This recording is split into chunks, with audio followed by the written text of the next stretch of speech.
nation unie et maîtresse de son destin, tel est le rêve de Ruben Umniobé. Leader politique en quête d'indépendance pour son pays, le Cameroun, ancienne colonie allemande, sous tutelle des Nations Unies après la Seconde Guerre mondiale, mais administrée par la France colonialiste.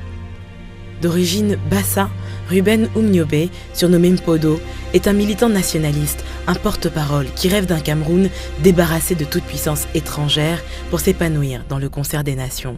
C'est ce qu'il explique à l'Organisation des Nations Unies lorsque par 3 fois, entre 1952 et 1954, il se rend en son siège pour dénoncer la présence française et demander l'indépendance totale et immédiate du Cameroun dans les meilleurs délais. L'ONU restera sourde à cette demande et la France fera de Umniobé un adversaire politique majeur en l'excluant des scrutins locaux et en faisant interdire l'Union des populations du Cameroun, l'UPC, le parti dont il est le secrétaire général depuis 1948.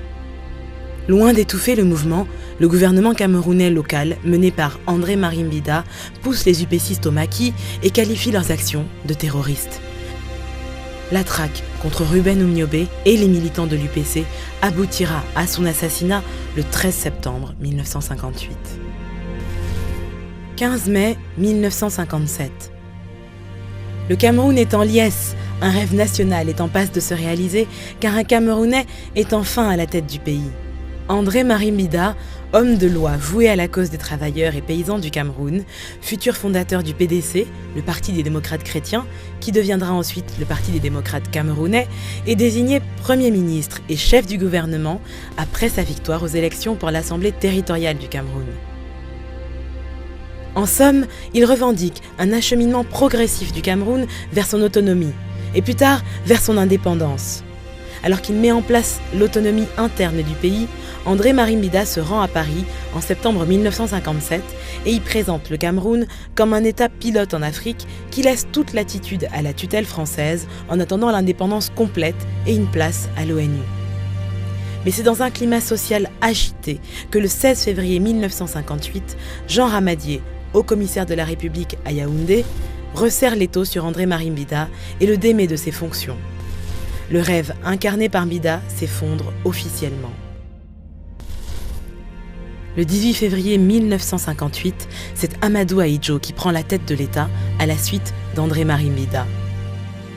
Fils d'un chef foulbé de religion musulmane, Amadou Babatoura Ahidjo aura été vice-premier ministre chargé de l'Intérieur après l'octroi de l'autonomie interne au Cameroun, puis ministre de l'Intérieur avant de démissionner avec la totalité des ministres du Nord du gouvernement Mbida.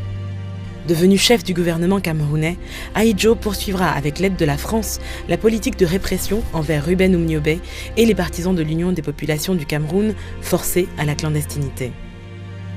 Après son élection en mai 1960 à la présidence du Cameroun, Ahidjo proclame l'amnistie des derniers maquisards de l'UPC et s'emploie à la réunification des partis francophones et anglophones du pays dans un climat de confiance et d'apaisement. Le 1er octobre 1961, le Cameroun est un État fédéral à part entière et Amadou Ahidjo réalise enfin le rêve de plusieurs de ses compatriotes.